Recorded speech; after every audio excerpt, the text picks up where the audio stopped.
चलो आज हम लोग नया चैप्टर स्टार्ट करने वाले हैं। इसका नाम है वेव ऑप्टिक्स। ठीक है, अब चैप्टर के नाम से शुरू करते हैं कि इसके नाम में क्या है, इसके नाम से समझते इसमें हमको क्या देखना है। ठीक है, ये वर्ड जो दिख रहा है ऑप्टिक्स, इसका मतलब होता है स्टडी ऑफ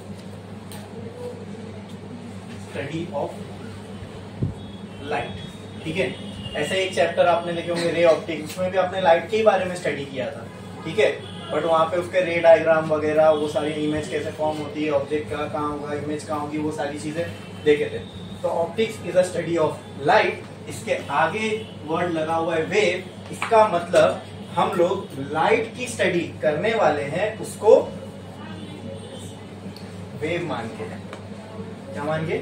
इसीलिए इस चैप्टर का नाम पड़ा वेव ऑप्टिक्स। समझ में आया? ऑप्टिक्स क्या है? स्टडी ऑफ लाइट, और उसी लाइट को हम क्या मानने वाले इस चैप्टर में? वेव मानने वाले। दैट इज व्हाई चैप्टर का नेम वेव ऑप्टिक्स।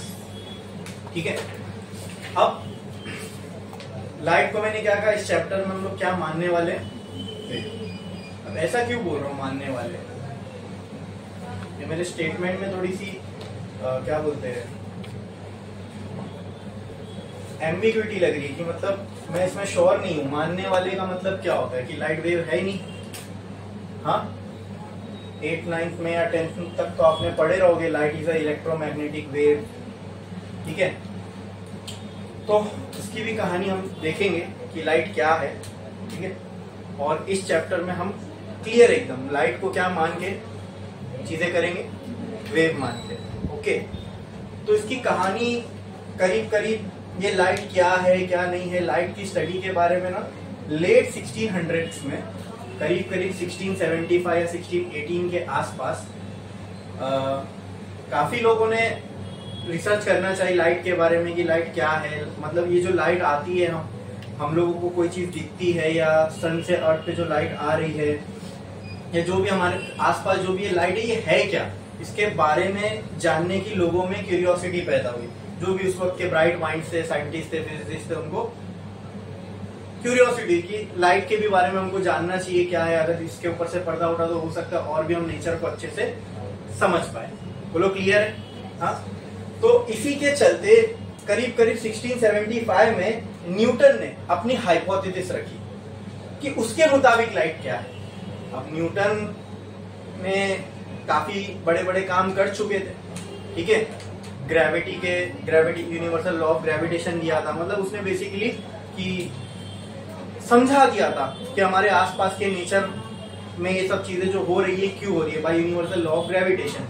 ठीक है, तो भाई की बात मानी जाती थी फिर, है ना।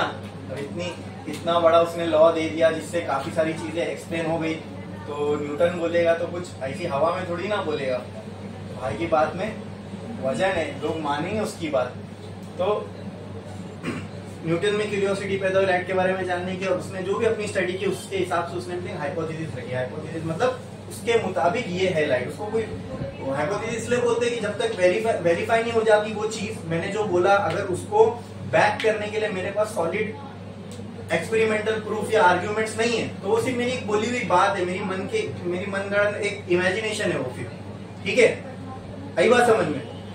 तो उसी तरह न्यूटन ने भी जो भी उसकी समझ थी उसके हिसाब से अपनी एक हाइपोथेसिस रखी लाइट को लेके कि उसके हिसाब से लाइट क्या है, और लाइट के जो फिनोमेना ऑब्जर्व होते हैं उसको भी उसने एक्सप्लेन करने की कोशिश की। फिजिक्स क्या है, हमारे आसपास का जो नेचर है उसी को ऑब्जर्व करके ये क्यों हो रहा है और कैसे हो रहा है, इसके ऊपर से पर्दा हटाना, यही तो फिजिक्स है। उसी को हम फिजिक्स के लॉ बोलते हैं कि ये इस वजह से हो रहा है, ये लॉ को फॉलो कर रहा है। ठीक है, ये इक्वेशन इसको गवर्न कर रही है। ठीक है, तो उस वक्त तक लाइट के कुछ फिनोमिना नोन थे, जैसे कि रिफ्लेक्शन, रिफ्रैक्शन।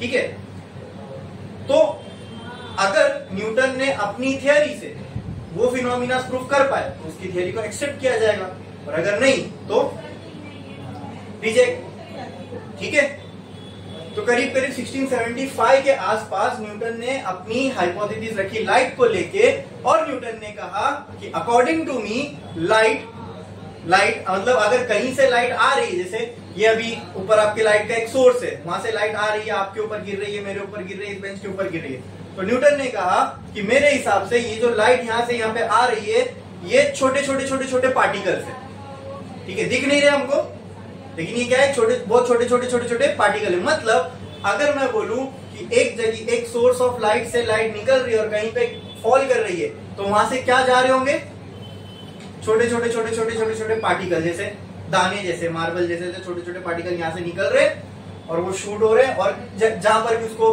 पाथ मिलेगा वहां पे जा रहे हैं। आई बात समझ में? तो according to Newton light was particle. Light क्या थी? पार्टिकल। ठीक है, इन पार्टिकल को उसने एक नाम भी दिया। ठीक है, पार्टिकल तो बहुत सारे, मैटर में भी पार्टिकल होते हैं। ठीक है, लाइट कोई मैटर थोड़ी ना है, तो उसके पार्टिकल को उसने अलग से एक नाम दे दिया। He called those light particle as corpuscles. क्या नाम दिया उसने? कॉर्पस्क्यूल्स। और इसीलिए न्यूटन की इस थियरी ऑफ लाइट को कॉर्पस्क्यूलर थियरी भी बोला जाता है। नाम बड़ा भारी है, कॉर्पस्क्यूलर थियरी। सुनेंगे पहली बार तो कुछ समझ में नहीं आएगा क्या रिगार्डिंग है, लेकिन अब जब मैंने उसके पीछे का कॉन्टेक्स्ट बताया तो आपको एकदम क्लियर हुआ रहेगा why it is called as Newton's corpuscular theory. क्योंकि न्यूटन ने लाइट के बारे में अपनी राय रखी और न्यूटन ने कहा कि लाइट जो है वो क्या है, छोटे छोटे पार्टिकल्स है। मतलब कहीं पे लाइट का सोर्स है, अगर वहां से लाइट निकल रही, मतलब वहां से क्या निकल रहा है, छोटे छोटे छोटे छोटे छोटे छोटे छोटे पार्टिकल्स निकल रहे हैं। बोलो क्लियर है? आई बात समझ में? और इन छोटे छोटे पार्टिकल्स, लाइट के पार्टिकल्स को न्यूटन ने नाम भी दिया। उसका नाम क्या था? कॉर्पस्क्यूल्स। आई बात समझ में? ठीक है, बोलो क्लियर है? इसलिए जो न्यूटन की थियरी थी लाइट को लेके, उसका नाम पड़ा Newton's corpuscular theory. Newton theory of light नहीं बोलते उसको, क्या बोलते? Newton's corpuscular theory. तो भारी भारी नाम दे दो, आम आदमी के समझ ही में ना आए। ठीक है, ये हर फील्ड के लोग करते हैं, ताकि ऐसा लगे हम लोग कुछ बड़ा काम कर रहे हैं। इसको फंडामेंटली जब कुछ देखने जाओगे तो कुछ नहीं होता, वो आप में कोई भी समझ सकता है। ठीक है, जब फंडामेंटल लेवल पे उस चीज को समझोगे। अभी ऐसे ही स्टॉक मार्केट के रिलेटेड, फाइनेंस के रिलेटेड उस फील्ड के लोग होंगे तो ऐसे ऐसे टर्म्स मुंह से अपने फेंकेंगे ना कि अपने को कोई जो रैंडम पर्सन है उसको समझ में नहीं आएगा। क्यों? हर आदमी चाहता ना मेरा काम अच्छा है, भारी है, कुछ एक्सपर्ट हूं मैं। ठीक है, तो उसी तरह ये कितने सारे ऐसे वर्ड्स हमने देखे ना फिजिक्स के अंदर जो सुनने में कितने वजनी, भारी, अजीब रहते, लेकिन जब उसका मीनिंग मैं आपको बता रहा हूँ तो लगा रहे हाँ यार ये तो एकदम समझने जैसी चीज है, इसमें कोई डिफिकल्ट बात है ही नहीं। ठीक है, उसी तरह ये न्यूटन्स कॉर्पस्क्यूलर थियरी है। कॉर्पस्क्यूल्स क्या है? Small particles of what? Light. ठीक है, ठीक है, ये लाइट के पार्टिकल को न्यूटन ने नाम दिया कॉर्पस्क्यूल, इसलिए उस थियरी का नाम पड़ा कॉर्पस्क्यूलर theory.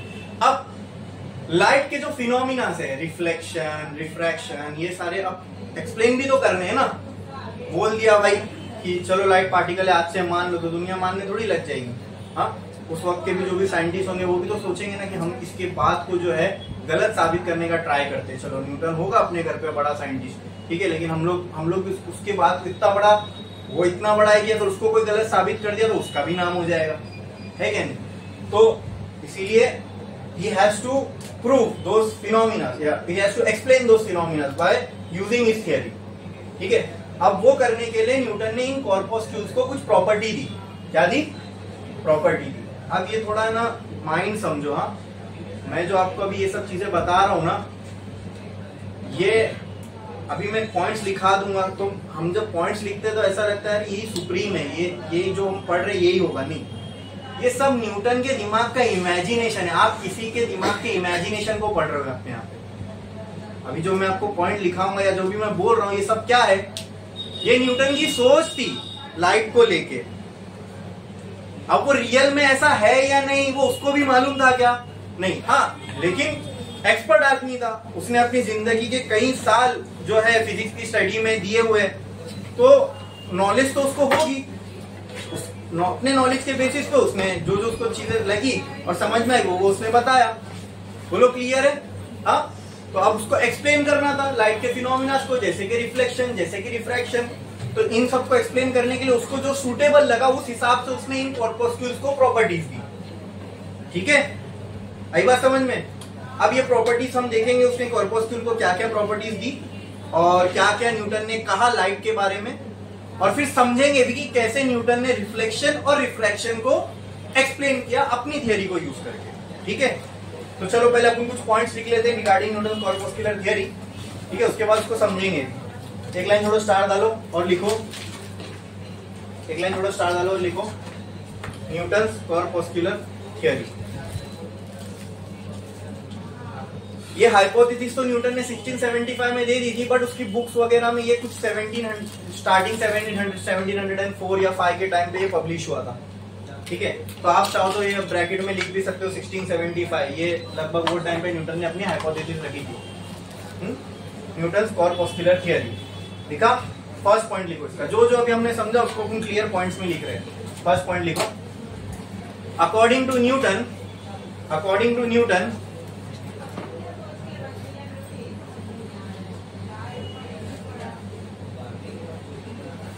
light was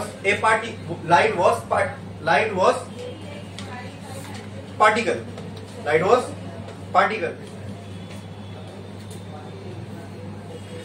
and he named those light particles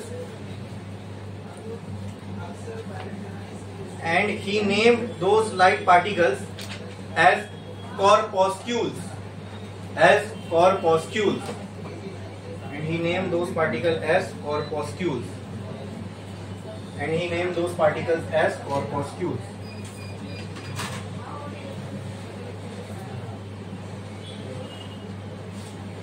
ठीक है,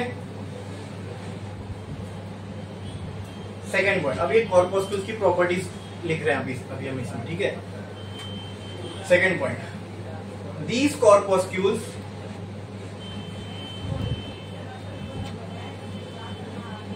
are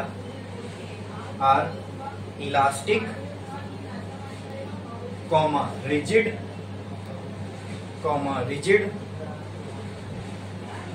massless.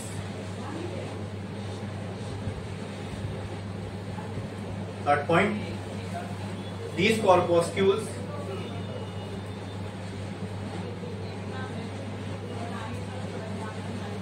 are of different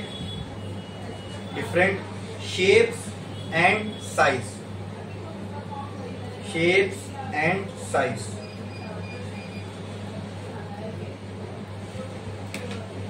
due to which light have different colors.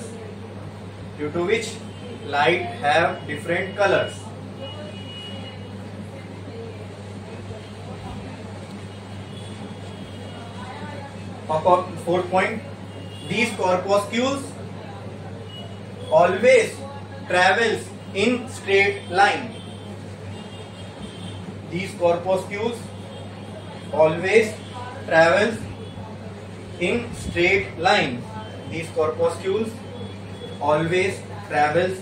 straight line. Next point, the corpuscles have different speeds in different medium. The corpuscles have different speed in different medium.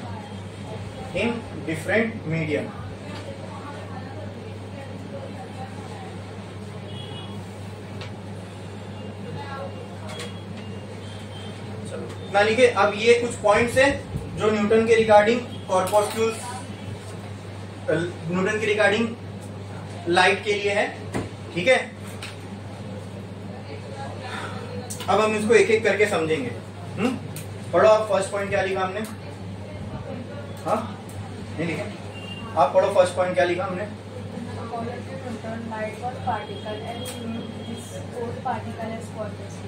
तो सबसे पहला Newton ने light को क्या माना? Particle माना। ठीक है, और उन लाइट के पार्टिकल्स को न्यूटन ने क्या नाम दिया? कॉर्पस्क्यूल्स। ठीक है, आप पढ़ो सेकंड पॉइंट।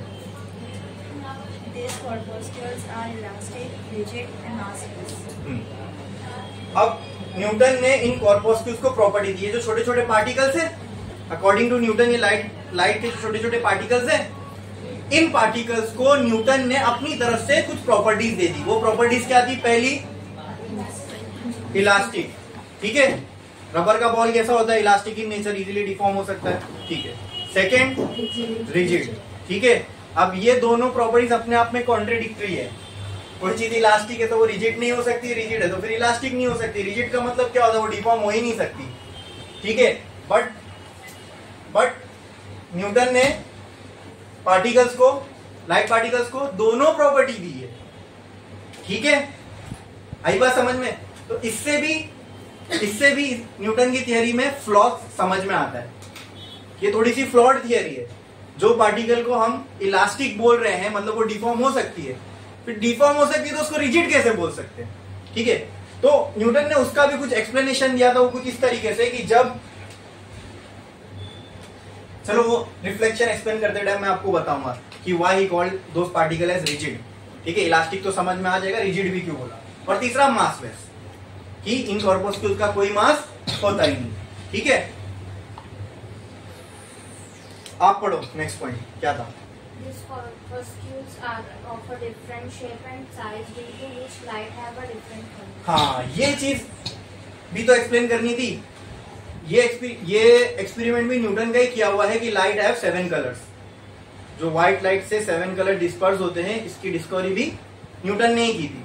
तो अब ये चीज उसको एक्सप्लेन भी तो करनी थी कि why light is made up of these 7 colours, ठीक है। तो उसके लिए उसने ये एक्सप्लेनेशन दिया, क्या, जो हर लाइट का कलर इसलिए अलग है क्योंकि हर लाइट के कॉर्पस्क्यूल्स अलग है। समझ में आ रहा है, ठीक है। जैसे मान लो लाइट में ये है VIBGYOR, ये 7 कलर हमें दिख रहे हैं, ठीक है। तो मान लो वायलेट का अगर पार्टिकल ऐसा है तो इंडिगो का ऐसा होगा, ब्लू का हो सकता है ऐसा होगा, ग्रीन का हो सकता है कुछ ऐसा होगा, ठीक है। तो दिख तो नहीं रहा है ना ये सब, बट अपनी थियरी को एक्सप्लेन करने के लिए न्यूटन ने इस बात का एक्सप्लेनेशन क्या दिया, लाइट अलग अलग कलर की क्यों होती है, क्योंकि अकॉर्डिंग टू न्यूटन लाइट तो कॉर्पस्क्यूल से बनी है। तो उसने कहा कि लाइट अलग अलग कलर की इसलिए होती है क्योंकि उसके कॉर्पस्क्यूल्स अलग अलग है। हर कलर की लाइट का जो कॉर्पस्क्यूल का शेप या साइज होगा वो अलग होगा, ठीक है। कोई कॉर्पस्क्यूल छोटा है तो वो ब्लू दिख रहा है, कोई उससे बड़ा है तो इंडिगो दिख रहा है, कोई उससे भी बड़ा है तो वॉयलेट दिख रहा है, किसी का शेप ही अलग है इसलिए वो ग्रीन दिख रहा है। अरे ये चीज तो दिख रही है ना, रियलिटी है ना ये तो लाइट की, कि ये 7 कलर्स में डिस्पर्स हो रही है। तो क्यों हो रही है, रीजन क्या है उसका, तो उसका रीजन न्यूटन ने ये दिया। समझ में आया क्या? कॉर्पस्क्यूल का शेप एंड साइज अलग होना रीजन है लाइट के अलग अलग कलर का। क्लियर है, समझे, ठीक है। आप पढ़ो next point. These corpuscles always travels in straight line. हाँ, अच्छा, ये प्रॉपर्टी भी न्यूटन ने डिफाइन की कॉर्पस्क्यूल्स के लिए। वो क्या कि कॉर्पस्क्यूल्स के लिए हमेशा स्ट्रेट लाइन में, जैसे अगर मान लो कहीं पे अगर लाइट का सोर्स है तो यहाँ से ये ऐसे नहीं जाएंगे। अगर लाइट ऐसे निकलेगी, ऐसे ऐसे ऐसे हर डायरेक्शन में निकलेगी, लेकिन जो कॉर्पस्क्यूल निकलेंगे वो जो ट्रेवल करेंगे वो कैसा करेंगे, स्ट्रेट लाइन में ही करेंगे। कैसा करेंगे, स्ट्रेट लाइन में। वो लोग कर्व पाथ नहीं फॉलो करते हैं। जो कॉर्पस्क्यूल है वो कर्व पाथ फॉलो नहीं करते, यानी यहाँ से कोई अगर कॉर्पस्क्यूल ये डायरेक्शन में जा रहा है तो ये डायरेक्शन में जाएगा, ये ऐसा नहीं जाएगा। ये अगर ये डायरेक्शन में जा रहा है तो ऐसा ही जाएगा, ऐसा नहीं जाएगा। आई बात समझ में? हाँ, तो Newton suggested rectilinear motion of light. Rectilinear का मतलब स्ट्रेट लाइन मोशन, ठीक है। वही कहा ना उसने, light travels in straight line, ठीक है। ये प्रॉपर्टीज है न्यूटन के हिसाब से, उसको जो लगा वो डिफाइन करते जा रहा है लाइट के लिए, ठीक है। क्लियर है? आप पढ़ो लास्ट पॉइंट। हाँ, न्यूटन के हिसाब से उसको ये भी लगा कि ये जो कॉर्पस्क्यूल्स है, मतलब लाइट, कॉर्पस्क्यूल मतलब लाइट ही ना, लाइट की स्पीड डिफरेंट होती है डिफरेंट मीडियम्स में, ठीक है। एक और पॉइंट इसमें ऐड कर दो। अकॉर्डिंग टू न्यूटन,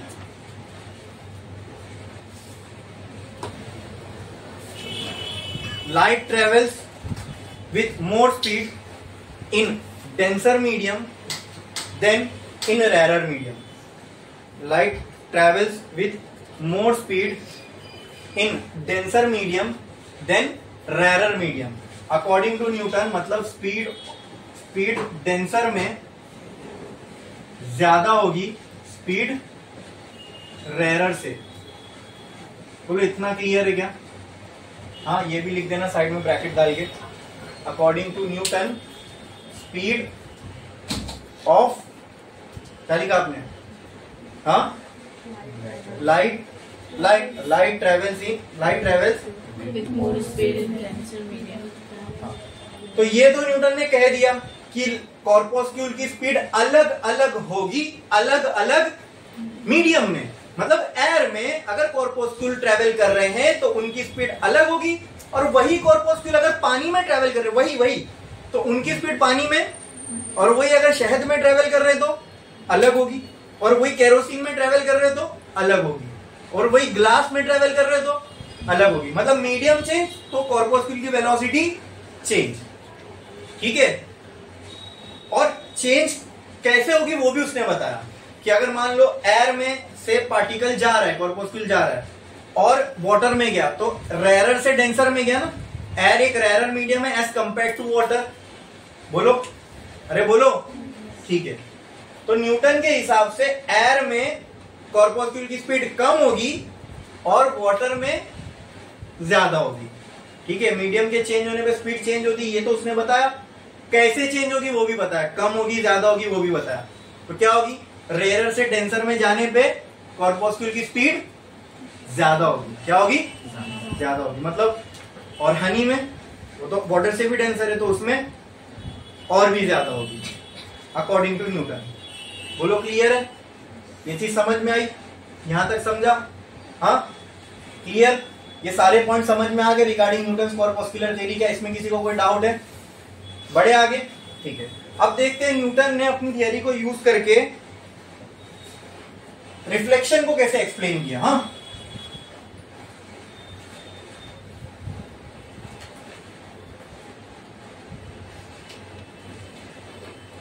तो उसी के नीचे नेक्स्ट पॉइंट लिख दो, Newton explain reflection. Newton explained reflection as elastic bouncing of corpuscles. Newton explained reflection as elastic bouncing of corpuscles. Elastic bouncing of corpuscles. Elastic bouncing of corpuscule. अब Newton ने इन कॉर्पोस्क्यूल को elastic nature तो दे ही रखा है। तो याद है ना कि उसने कहा था कि इलास्टिक है, रिजिड है, दे रखा है। और लाइट दिखती है, अगर किसी लेजर अगर आप लो लाइट की और उसको अगर मिरर पे मारो तो वो ऐसी जाएगी, ये दिखता है, ये उसको भी दिखा होगा। लेकिन अब उसको ये चीज एक्सप्लेन करनी थी तो उसने कैसे एक्सप्लेन किया? न्यूटन ने कहा कि अगर आपको यहाँ से ऐसी लाइट आती हुई दिख रही है मिरर के ऊपर तो मतलब न्यूटन के हिसाब से वो क्या है, ऐसा ऐसे ऐसे ऐसे, ये क्या आ रहे, क्या आ रहे, वो लाइट को उसने ऐसे इमेजिन किया ना। हाँ, अकॉर्डिंग टू न्यूटन कि अगर लाइट ये मिरर पे गिर रही है, मान लो ये मिरर है, ठीक है, या कोई पॉलिश सरफेस है, यहाँ इस पे अगर हम लाइट डालते तो न्यूटन के हिसाब से ऐसे ही कुछ हो रहा होगा। हाँ, अब ये क्या होनी चाहिए, ये तो होता हुआ दिख रहा है ना, ये होता हुआ दिख रहा है ना, इसको ही तो एक्सप्लेन करना है। तो न्यूटन ने ये कहा कि रिफ्लेक्शन जो है वो कुछ नहीं है, इन कॉर्पोस्क्यूल की इलास्टिक बाउंसिंग है। मतलब ये कॉर्पोस्क्यूल इधर आया, जैसे एक मेरे पास रबर का बॉल है, ये सरफेस है, इसको अगर मैं ऐसा मारूंगा तो बाउंस होकर ऐसे ही जाएगा ना। हाँ, क्यों, वो इलास्टिक नेचर है, उसके बाद डिफॉर्म होगा और ऐसा जाएगा। बोलो क्लियर है?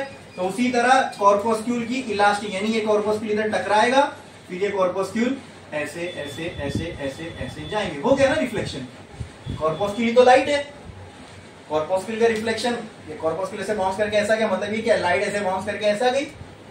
हाँ, और ये तो वो लोग भी वेरीफाई कर सकते थे। तो ये एंगल और ये एंगल क्या होता है, सेम। ये होता है एंगल ऑफ इंसिडेंस और ये होता है एंगल ऑफ रिफ्लेक्शन। ठीक है, ये नॉर्मल। बोलो क्लियर है? हाँ, समझ में आ रहा है न्यूटन के हिसाब से कैसे वो रिफ्लेक्शन को एक्सप्लेन कर रहा है। ठीक है, तो इलास्टिक प्रॉपर्टी क्यों दी ये तो समझ में आया, क्योंकि उसको उसके दिमाग में था मुझे रिफ्लेक्शन भी तो एक्सप्लेन करना है। एक काम करता हूँ ना, अपन ने देखे आप बॉल को ऐसा फेंको तो ऐसा जाता है ना, लाइट भी तो ऐसी ऐसी जा रही है। एक काम करता हूँ, कॉर्पोस्क्यूल को मैं बोल देता हूँ इलास्टिक है। ठीक है, तो कॉर्पोस्क्यूल अगर इलास्टिक है तो ये ऐसा टकराया, ऐसा क्या, समझ में आ रहा है। हाँ, दिमाग में इसको हजम भी कर लेता है कि हाँ यार, बॉल को अगर ऐसे कोई रबर का बॉल है, डिफॉर्म हो सकता है, ऐसे फेंकेंगे तो ऐसे ही जाएगा।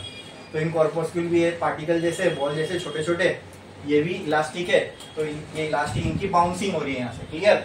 अच्छा अब बता दो रिजिड क्यों बोला उसने। रिजिड इसलिए बोला, हो सकता है ये टकराने के बाद टूट जाए फूट जाए, देखा थोड़ी था उसने ये पार्टिकल है तो कैसे पार्टिकल है, हाँ। बट लाइट में ऐसा देखने को नहीं मिलता, जितनी लाइट यहाँ से आई उतनी लाइट यहाँ जाए दिखती है, इसमें कोई लॉस नहीं होता, बराबर। अगर ये कोई मास वाला पार्टिकल होता तो टकराने पे हो सकता है उसका मास बिखर जाता या कम हो जाता, तो फिर यहाँ पे लाइट क्या मिलनी चाहिए, कम मिलनी चाहिए, बराबर। तो इलास्टिक इसलिए दिया कि इसकी बाउंसिंग हो सके, रिजिड इसलिए दिया कि इसमें कोई लॉस ना हो मास वगैरह का या एनर्जी का। अरे बोलो क्लियर है, आई बात समझ में, आई बात समझ में। लेकिन ये कंसेप्ट अपने आप में थोड़ा सा फ्लॉड लगता है। क्यों फ्लॉड लगता है? कि कोई चीज अगर रिजिड है, रिजिड का मतलब इट कैन नॉट डिफॉर्म, और उसी को आप बोल रहे हो कि वो इलास्टिक भी है, और इलास्टिक का मतलब वो डिफॉर्म हो सकती है। तो एक ही प्रॉपर्टी दो में कैसे हो सकती है? अगर वो रिजिड है तो डिफॉर्म नहीं होगी, और अगर इलास्टिक है तो फिर डिफॉर्म होगी, तो रिजिड नहीं होगी। आई बात समझ में। बट न्यूटन के हिसाब से उसको रिजिड बोलने का जो मकसद था वो क्या था, समझे ना आप, कि यहाँ पे कोई मास का लॉस नहीं हो रहा है, एनर्जी का लॉस नहीं हो रहा है। जितनी एनर्जी मास इधर आ रही है उतनी एनर्जी मास टकरा के रिटर्न जा रही है।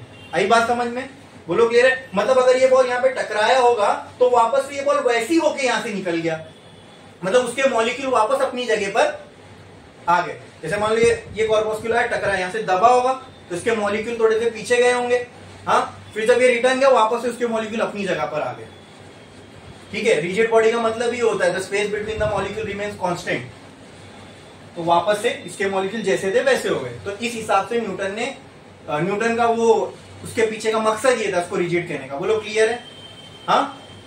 और मासलेस मतलब मासलेस है तो मास का लॉस होने का तो कोई इसमें सवाल ही नहीं, फिर मास ही नहीं है उसके पास, हाँ, वो भी हमने लिखा है। तो आप समझ में आया वो प्रॉपर्टीज न्यूटन ने क्यों दी थी, रिजिड, इलास्टिक और मासलेस, क्यों? ताकि अपना रिफ्लेक्शन को वो एक्सप्लेन कर सके। और कैसे न्यूटन ने रिफ्लेक्शन को एक्सप्लेन किया ये समझ में आया? बोलो क्लियर है, क्लियर है, हाँ। न्यूटन के हिसाब से रिफ्लेक्शन में क्या हो रहा है, हाँ, ठीक है। तो इस हिसाब से अगर देखोगे तो फिजिक्स वगैरह कुछ टफ नहीं लगती है ना। शुरुआती लोगों ने अपने हिसाब से जो नेचुरली समझा, अरे जो चीज तुमको दिख रही है उसको तुमने दिमाग क्यों ऐसा हो रही है, तुमने जो पीछे कुछ चीजें पढ़ रखे थे उसको तुमने यह नॉलेज अप्लाई की, क्या ऐसा तो नहीं मुझे बॉल दिखता है ऐसे उड़ता हुआ, तो लाइट भी तो बॉल नहीं है कहीं ऐसी उड़ रही है, ठीक है। तो ये सब तो एक्सप्लेनेशन है। वैसी तो एक बच्चों जैसी सोच लेके ही तो न्यूटन एक्सप्लेन कर रहा है ना। तो फिजिक्स इज वेरी फंडामेंटल, ठीक है। बोलो क्लियर है। नेक्स्ट आप देखते हैं न्यूटन ने ये क्या था, न्यूटन के हिसाब से रिफ्लेक्शन का फिनोमिना। इस हिसाब ये पूरी कहानी जो मैंने आपको बताया इस तरीके से न्यूटन ने किसको एक्सप्लेन किया, रिफ्लेक्शन को। समझ में आया ना, हाँ। अब देखते हैं न्यूटन ने रिफ्रैक्शन को कैसे एक्सप्लेन किया, ठीक है। चलो ये एक बाउंड्री है, बाउंड्री के ऊपर कोई मीडियम है, उसको मैंने बोल दिया रेयरर मीडियम,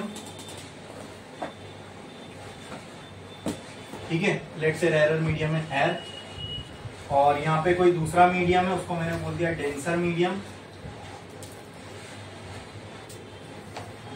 उसको मैंने बोल दिया ये है वाटर। वाटर या फिर ग्लास, दोनों ही एयर से डेंस होती है, ठीक है। वाटर या ग्लास कुछ भी मान लो, इसको वाटर मान लो या फिर ग्लास, ठीक है। अब जब मीडियम चेंज होगा तो रिफ्रैक्शन में क्या होता है, हाँ। स्पीड का छोड़ दो, दिखता क्या है, स्पीड थोड़ी दिखती है, स्पीड को तुम थोड़ी फील कर पाओगे। अगर मैं अभी यहाँ पे जैसे एक लेजर मार दूं और ये ग्लास से लाइट का रिफ्रैक्शन हुआ तो आप बोलोगे स्पीड चेंज हुई, कौन बता पाएगा कितनी स्पीड चेंज हुई, बता पाओगे क्या? नहीं ना। तो वो हम तो एकदम बेसिक बात कर रहे हैं, जो दिख रहा है उसको एक्सप्लेन करो। तो क्या दिखता है रिफ्रैक्शन में, क्या दिखता है, हाँ। रिफ्रैक्शन मालूम है होता क्या है, बोलो। आपने कहा कुछ, बोलो क्या इंसिडेंट है, क्या होगी, डिफ्लेक्ट होगी, ठीक है। और कोई, और किसी के हिसाब से रिफ्रैक्शन, देखो ये सब चीजें हम लोग 8, 9, 10th में पढ़ते हैं। रिफ्रैक्शन क्या होता है, रिफ्लेक्शन क्या होता है, तो अपने को मालूम होना चाहिए, ठीक है। चलो खैर कोई नहीं मालूम है कोई बात नहीं, मैं बता रहा हूँ। रिफ्रैक्शन का मतलब होता है when light deflects, when light travels from one transparent medium to another transparent medium it gets deflected from its path and this whole phenomena is called as refraction. इसका मतलब क्या, देखो अगर कहीं से लाइट आ रही है, ठीक है, लाइट आ रही है और मैंने क्या किया, यहाँ पे कुछ भी रख दिया, मैंने ग्लास रख दिया, मान लो एक ग्लास का टुकड़ा रख दिया ऐसा, यहाँ पे मैंने ग्लास का टुकड़ा रख दिया और यहाँ ऊपर से लाइट मारा, ठीक है, लाइट ऐसे आ रही है ग्लास के ऊपर, तो जाना तो लाइट को ऐसा ही चाहिए ना, ये आ ऐसी रही है, जाना भी ऐसी चाहिए, लाइट क्योंकि स्ट्रेट लाइन में ट्रेवल करती है हमने देखा।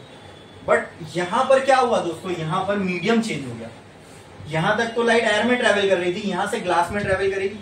तो जैसी मीडियम चेंज होता है ना, हमने देखा अभी मैं ये हमने देखा कि लाइट जो है वो डिफ्लेक्ट हो जाती है, क्या हो जाती है, क्या हो जाती है, डिफ्लेक्ट हो जाती है, क्या हो जाती है। अब इसको डिफ्लेक्शन को डिफाइन कैसे करते हैं कि मान लो ये सरफेस है, ये इंसिडेंट रे, मैंने यहाँ से एक परपेंडिकुलर लाइन बनाया, इस परपेंडिकुलर लाइन को हम कहते हैं नॉर्मल, इस परपेंडिकुलर लाइन को क्या कहते हैं, normal. A line which is perpendicular to the surface, a line which is perpendicular to the surface is called as normal. ये हमारी इंसिडेंट लाइट है, तो इंसिडेंट लाइट और नॉर्मल के बीच का जो एंगल होता है उसको बोलते हैं एंगल ऑफ इंसिडेंस, क्या बोलते हैं। अभी देखो नॉर्मल नीचे भी जा रहा है, लाइट को जाना ऐसे था लेकिन लाइट चली ऐसे गई, ये रियल है कि ये रियल है, पहला वाला कि दूसरा वाला, ये रियल है ना, ये होता हुआ दिख रहा है, ठीक है। लाइट ने अपना रास्ता बदल दी, इसको जाना ऐसे था ऐसी गई, तो क्या लाइट ने ये इतना एंगल, ये जो है अभी लाइट जो है ये एंगल पे नॉर्मल से जा रही है, इसको बोलते हैं रिफ्रैक्टेड रे। ये कौन सी रे थी, लाइट की इंसिडेंट रे, और ये कौन सी होगी,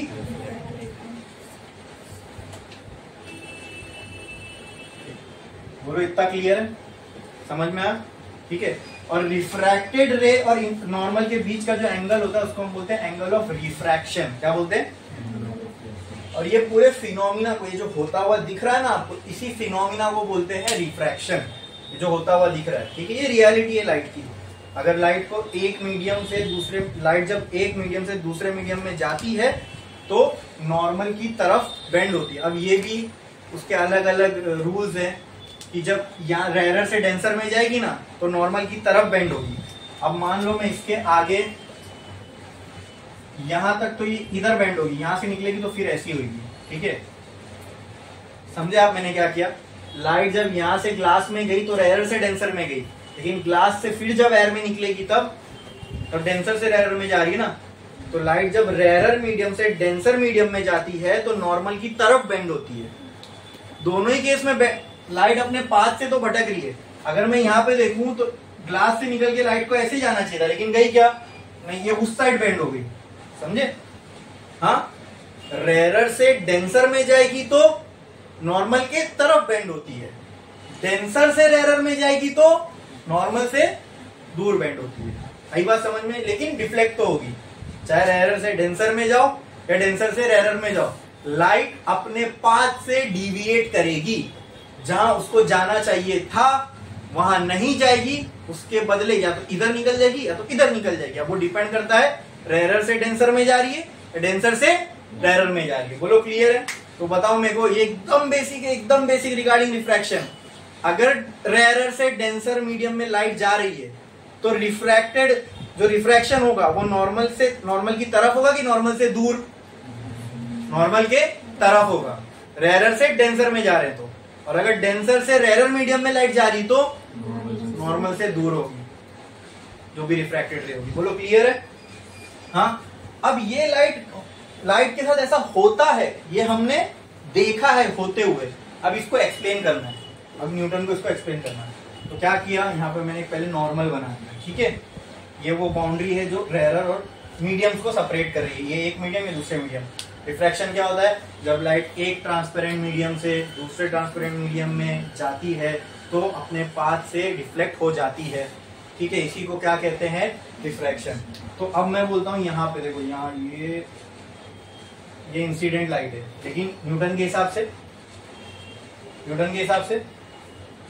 अरे न्यूटन के हिसाब से क्या है, कॉर्पस्कुल। तो ये ऐसा बनाओगे, ऐसा बनाओ, है ना। लाइट आ रही है मतलब न्यूटन के हिसाब से ऐसे कुछ चीज आ रही है, कॉर्पस्क्यूल आ रहे हैं, ठीक है, मीडियम की तरफ। अब ये तो उसको दिखा कि लाइट जो है यहाँ बेंड हुई, तो वो भी बना देता हूं मैं यहाँ पे, दिख रहा है कॉर्पस्क्यूल को ऐसे जाना चाहिए था लेकिन ऐसे नहीं जाते हुए ऐसे जा रहे हैं। बोलो क्लियर है? यहाँ पे ये हो गया एंगल ऑफ इंसिडेंस और ये हो गया एंगल ऑफ रिफ्रैक्शन। बोलो क्लियर है? हाँ। अब न्यूटन ने इसको एक्सप्लेन कैसे किया? न्यूटन ने कहा कि जो रेरर मीडियम है जैसे कि एयर, तो उसमें मॉलिक्यूल जो है वो दूर दूर दूर दूर होते हैं। क्या होते हैं? दूर दूर होते हैं, ठीक है। और जो डेंसर मीडियम है उसमें इसके मुकाबले जो मॉलिक्यूल्स होंगे वो क्लोज क्लोज होंगे। जैसे एयर वाटर का एग्जांपल ले लो, एयर तो गैसियस फॉर्म में, तो उसके मॉलिक्यूल दूर दूर होंगे। वाटर लिक्विड फॉर्म में, मतलब उसके मॉलिक्यूल एयर के मुकाबले तो नजदीक नजदीक होंगे, इसलिए वो लिक्विड फॉर्म में, बराबर। तो अकॉर्डिंग टू न्यूटन कि जब लाइट जो है रेरर से डेंसर मीडियम में आती है, ठीक है, जैसे जब ये लाइट रेरर मीडियम में थी तो पार्टिकल दूर दूर थे, तो ये जो न्यूटन के हिसाब से ना, जो ये रेरर मीडियम के जो पार्टिकल है ये कॉर्पस्क्यूल पे फोर्स लगा रहे हैं। क्या लगा रहे हैं? फोर्स लगा रहे हैं, ठीक है। अब जो फोर्स ये लगा रहे हैं उसके हिसाब से लाइट का पार्टिकल ये है। जैसे ये डेंसर मीडियम में आ जाएंगे कॉर्पस्क्यूल, तो अब मीडियम चेंज तो पार्टिकल चेंज। अब इसको पहले इन कॉर्पस्क्यूल को अपने आसपास कौन खींच रहे थे? कौन खींच रहे थे? एयर के मॉलिक्यूल्स, बराबर। अब ये कॉर्पस्क्यूल किस में आ गए? मान लो वाटर में आ गए, तो अब इन कॉर्पस्क्यूल को कौन खींचेंगे? क्योंकि ये मॉलिक्यूल ज्यादा क्लोज क्लोज है तो इनका इंटरमॉलिक्यूलर फोर्स ऑफ अट्रैक्शन भी ज्यादा होगा, तो इनके मुकाबले ये वाले मॉलिक्यूल कॉर्पस्क्यूल को ज्यादा जोर से खींचेंगे। और क्योंकि ये ज्यादा जोर से, मतलब जैसी ये मान लो ये जाना चाह रहा था इधर, लेकिन यहाँ के जो मॉलिक्यूल थे उन्होंने फट से बहुत ज्यादा फोर्स लगा के खींचा कॉर्पस्क्यूल को अपनी तरफ, इसलिए कॉर्पस्क्यूल यहां जाने की बजाय यहां बेंड हो गए। समझ में आया? हाँ, जैसे अगर मैं यहाँ ऐसा जा रहा हूँ, किसी ने मुझे फट से यहाँ पे खींच लिया तो मेरा पाथ डिविएट हो जाएगा ना, जहां मैं जा रहा था वहां तो नहीं जाऊंगा, उस पाथ से मैं थोड़ा सा डिविएट हो जाऊंगा। बोलो। और अकॉर्डिंग टू न्यूटन ऐसा क्यों हुआ? क्योंकि इन यहाँ रेरर मीडियम के जो मॉलिक्यूल थे, ठीक है, जैसे यहाँ पे हमने रेरर मीडियम माना एयर को, यहाँ पे हमने डेंसर मीडियम माना वाटर को, तो यहाँ एयर के जो मॉलिक्यूल है वो कम कम फोर्स लगा रहे हैं, तो उस हिसाब से ये ऐसा पाथ फॉलो कर रहा है। जैसी ही मीडियम में ये जाने वाला होगा कॉर्पस्क्यूल, तो वहां फोर्स ज्यादा है, तो वो ज्यादा फोर्स से खींचेगा ना, ये तो कम फोर्स से खींच रहे, इसलिए ये पाथ फॉलो कर रहा है। जैसे ही यहाँ आएगा इसको ये वाले मॉलिक्यूल ज्यादा फोर्स से खींचेंगे। अगर यही सेम फोर्स इधर होता तो ये अपने पाथ से भटकते क्या? यही सेम फोर्स इधर होता तो ये अपने पाथ से भटकते क्या? वो कब होता? जब यहां भी एयर के मॉलिक्यूल होते, तब ये स्ट्रेट पाथ में ही जाता, तो तब मीडियम कहां बदलता? मीडियम तो वही रहता, एयर एयर। हम अब बात करें मीडियम के चेंज होने पे क्या होगा। तो जैसे ही ये मीडियम चेंज होने वाला था, यहाँ पे जो वाटर के जो भी डेंसर मीडियम के मॉलिक्यूल है उन्होंने ज्यादा फोर्स से कॉर्पस्क्यूल को खींचा। अब वो ज्यादा फोर्स से क्यों खींच रहे? क्योंकि वहां पे मॉलिक्यूल क्लोज है, तो उनका इंटरमॉलिक्यूलर फोर्स ऑफ अट्रैक्शन ज्यादा होगा, ज्यादा फोर्स से कॉर्पस्क्यूल को खींचेंगे। अगर ये ज्यादा फोर्स से कॉर्पस्क्यूल को खींचेंगे तो बेचारा कॉर्पस्क्यूल जो अपने रास्ते से जा रहा था, फोर्स लगने की वजह से थोड़ा सा अपने रास्ते से हिल जाएगा, भटक जाएगा, तो अब उसका पाथ ये हो जाएगा ना, फिर जो ओरिजिनल था वो तो नहीं रहेगा। बोलो क्लियर है? अरे बोलो क्लियर है? समझ में आया? इसमें किसी को कोई डाउट है? तो इस तरीके से न्यूटन ने रिफ्रैक्शन को एक्सप्लेन किया, bending of light after passing from one transparent medium to another. Light bend हो रही है, इसको बेंड होना बोलो, डिविएट होना बोलो, डिफ्लेक्ट होना बोलो, सब एक ही चिड़िया के अलग अलग नाम है। बोलो क्लियर है? समझे? समझ में आया? ठीक है। और एक चीज न्यूटन ने कहा था कि ये मीडियम में स्पीड ऑफ लाइट और ये मीडियम में स्पीड ऑफ लाइट के बारे में उसने कमेंट भी किया था। स्पीड ऑफ लाइट मतलब स्पीड ऑफ कॉर्पस्क्यूल, क्योंकि न्यूटन के हिसाब से लाइट तो कॉर्पस्क्यूल है। न्यूटन के हिसाब से डेंसर में ये कौन सा है? रेरर मीडियम, तो इसको मैं वीआर बोल देता हूँ। यहाँ पे जो भी कॉर्पस्क्यूल की स्पीड होगी उसको मैंने क्या कह दिया? वीआर। यहाँ पे जो भी कॉर्पस्क्यूल की स्पीड होगी उसको मैंने कह दिया वीडी। हाँ, speed of corpuscle in denser, speed of corpuscle in rarer. ठीक है, ठीक है। तो इन दोनों का कंपैरिजन कर रहे हैं हम लोग। कंपैरिजन, मान लो यहाँ पे जो भी या मान लो यहाँ पे इसकी स्पीड थी 10 मीटर पर सेकेंड। 10 मीटर पर सेकेंड से सब ये एयर के मॉलिक्यूल में चल रहे। जैसे ही यहाँ पहुंचा ये जोर से इसको अपनी तरफ खींचेगा, अरे जब फोर्स लगेगा अपनी तरफ खींचेगा तो उसकी स्पीड बढ़ेगी क्या? नहीं। हाँ, ऐसी अगर हम किसी पार्टिकल पे या किसी ऑब्जेक्ट पे फोर्स जब लगाते हैं तो एक्सेलरेट होता है ना, स्पीड बढ़ती है ना, रेस्ट से मूव हुआ, स्पीड बढ़ रही है, एक्सेलरेट हो रहा है। तो ऐसी ही कुछ चीज यहाँ पे हो रही है न्यूटन के हिसाब से कि जब ये डेंसर मीडियम के मॉलिक्यूल्स, पार्टिकल्स, कॉर्पस्क्यूल को अपनी तरफ खींचेंगे, अट्रैक्ट करेंगे, उसके ऊपर फोर्स लगेगा और फोर्स लगने की वजह से वो रैपिडली अपने पाथ से चेंज होगा और यहाँ आएगा। उसकी वजह से इसकी स्पीड जो है यहाँ पे क्या हो जाएगी? बढ़ जाएगी। क्या हो जाएगी? बढ़ जाएगी। तो उसके न्यूटन के हिसाब से सेंस भी बन रहा था। अगर कोई चीज चलते हुए आ रही है, यहाँ से पकड़ के उसको ऐसा खींचो तो उसकी स्पीड बढ़ेगी ना उस डायरेक्शन में। अरे बोलो क्लियर है? अरे बोलो क्लियर है? समझ में आया? पक्का? क्यों यहाँ पे स्पीड ज्यादा है? क्योंकि यहाँ फोर्स भी ज्यादा है इसके मुकाबले। अरे बोलो क्लियर? समझ में? अभी कोई ऑब्जेक्ट है उसको अगर आप मूव कर रहे हो, कम फोर्स लगाओगे कम स्पीड से मूव होगा, ज्यादा फोर्स लगाओगे तो अब अगर खींचने पे भी वही है, पुल कर रहे हो अगर आप किसी चीज को कम फोर्स से पुल करोगे तो कम स्पीड से चलेगा, ज्यादा स्पीड से पुल करोगे तो ज्यादा स्पीड से चलेगा। बोलो क्लियर है?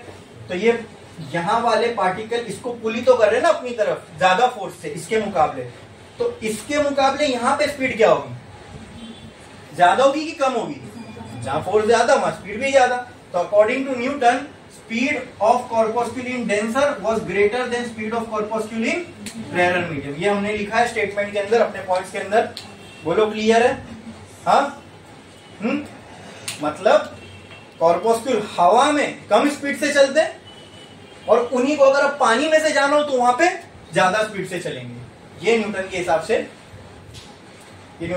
से एक्सप्लेनेशन था उसका स्पीड चेंज का। स्पीड तो चेंज होती है, ये पक्की बात है, लेकिन स्पीड चेंज कैसे होती है वो न्यूटन के हिसाब से क्या था, समझ में आया? बोलो क्लियर है? आज भी हम ये बात को ट्रू मानते हैं कि मीडियम के चेंज होने से लाइट की स्पीड चेंज होगी। रेयर में अलग होगी स्पीड, डेंसर में अलग होगी। क्या यहाँ पे न्यूटन भी यही कह रहा है? अगर मान लो न्यूटन के हिसाब से अगर यहाँ 10 थी रेयर में, तो डेंसर में कितनी होगी? 10 से ज्यादा होगी, 10 से कम होगी। मान लो 15 है यहाँ पे, ठीक है? यहाँ पे मैं बोलता हूँ ऐसे ही समझने के लिए, velocity of denser is 15 meter पर सेकेंड। अरे बोलो क्लियर है?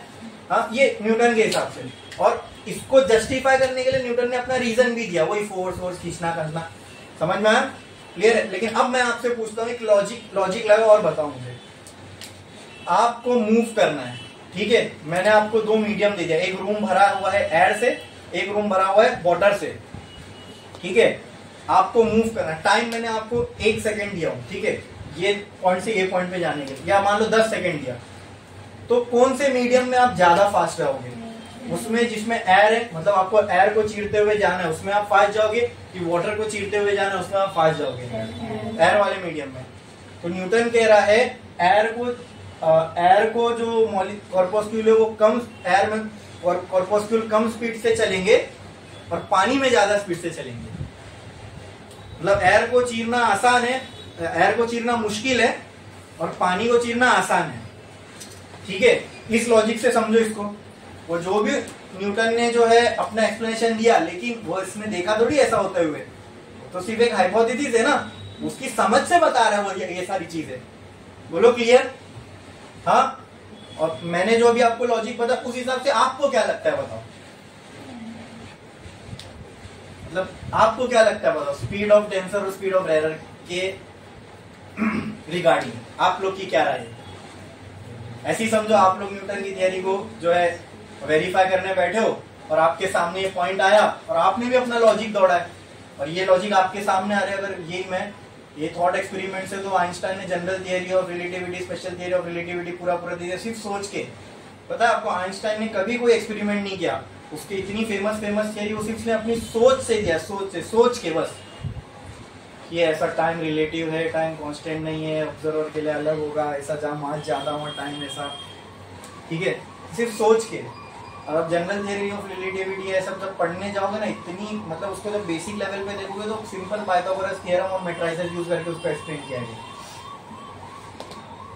खैर आप बताओ, आप लोग की क्या राय है इसके बारे में? आप लोगों को क्या लगता है ये रिलेशन क्या होना चाहिए, वीडी और वी आर? बोलो। हाँ, स्पीड ऑफ लाइट ज्यादा। अरे डरो मत, न्यूटन आगे कुछ नहीं बोलेगा तुमको। चले गए, उनकी नान कटाई बढ़ गई। अब बताओ। मीडियम में ज्यादा होना चाहिए। हाँ, रेरर में ज्यादा, तो एक ही जन बोल रहा है, बाकी लोग अपनी अपनी राय रखो ना। क्या लगता है इसके रिगार्डिंग, आपको क्या लगता है? लॉजिक बस लगाओ और बोलो क्या लगता है। स्पीड ऑफ लाइट कहाँ पे ज्यादा होनी चाहिए, डेंसर में कि रेरर में?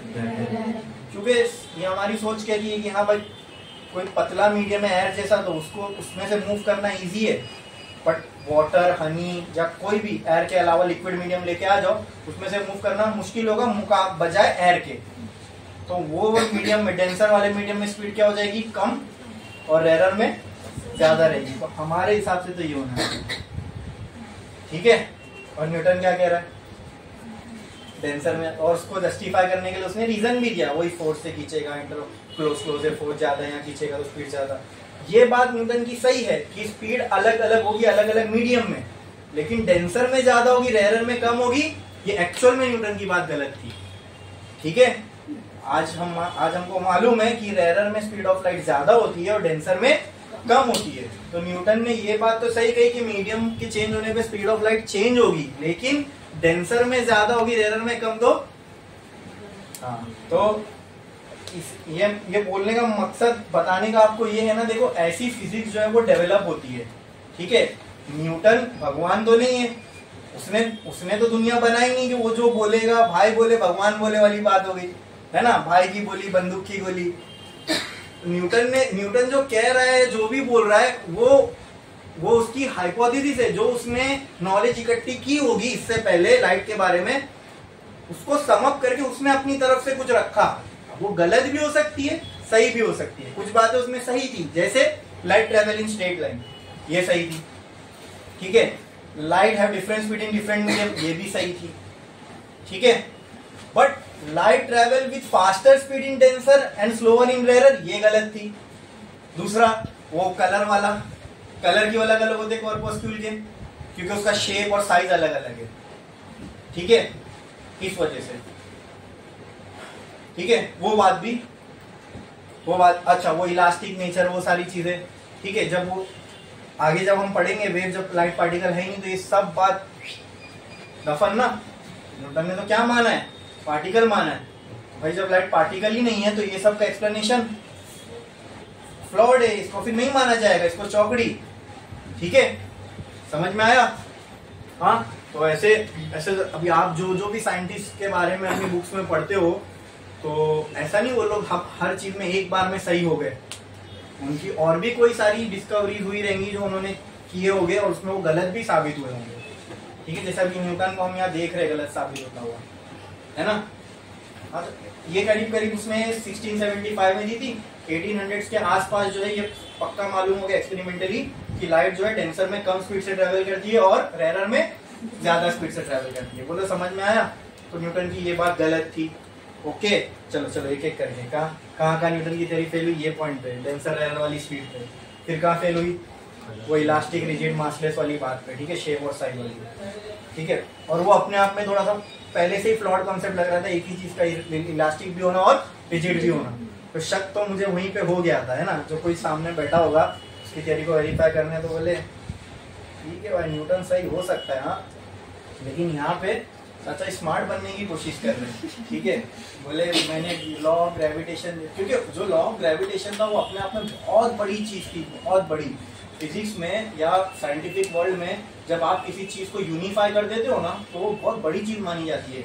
मतलब न्यूटन्स लॉ ऑफ ग्रेविटेशन से प्लैनेटरी मोशन एक्सप्लेन हो गए, हाँ, जो अर्थ पे जो मोशन होता है, वेलोसिटी, एक्सेलरेशन, हाँ, ये सारी चीजें मतलब पूरी तरीके से उससे अच्छे से एक्सप्लेन हो गई थी। मतलब एक हिसाब में उसने बहुत बड़े लेवल पे बहुत बड़ी फंडामेंटल चीज को उसने सॉल्व कर दिया था। नहीं, आसपास के हमको दुनिया को जो समझते हैं, ठीक है, उसका एक बहुत बढ़िया पर्सपेक्टिव दिया। उसका जो लॉ था F=G(m1m2/r), ठीक है, उससे प्लैनेटरी मोशन हम समझने लग गए थे, यानी बहुत हेवनली बॉडीज को। अरे मतलब अर्थ के छोटे छोटे ऑब्जेक्ट से लेके यूनिवर्स की हेवनली बॉडीज को आप उस इक्वेशन से समझ पा रहे हो तो बड़ी बात है ना।